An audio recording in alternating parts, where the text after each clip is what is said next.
We're going to talk about bow stroke and how to bring the wrist up when you bow on an up bow and how to keep a nice arc in your stroke and why that is.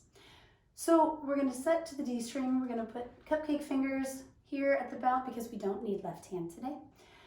We're going to bring, and you'll notice the bow hold is the most important part.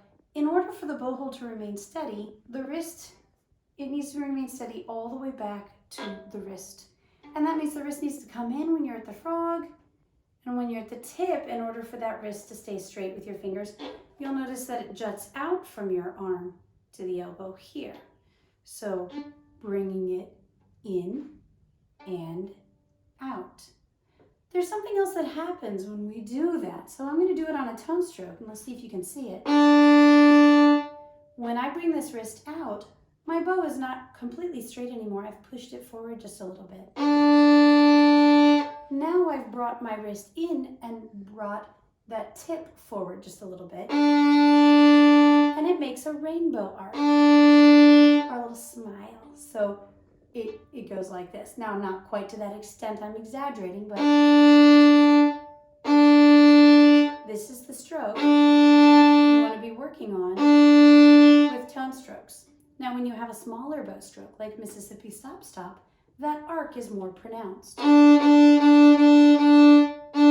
You don't even need to move your elbow, just use the hinge. Notice that the wrist comes up, down, up, and it makes a slight arc on your string. So Mississippi Stop Stop. Pause, consider what you're doing, double check that bow hold. This is a tricky thing, so take your time.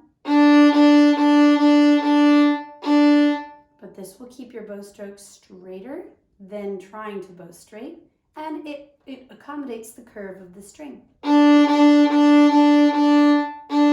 This will get you your best sound. Don't forget that elbow needs to float. Check and make sure your shoulder's relaxed. Lollipop your head.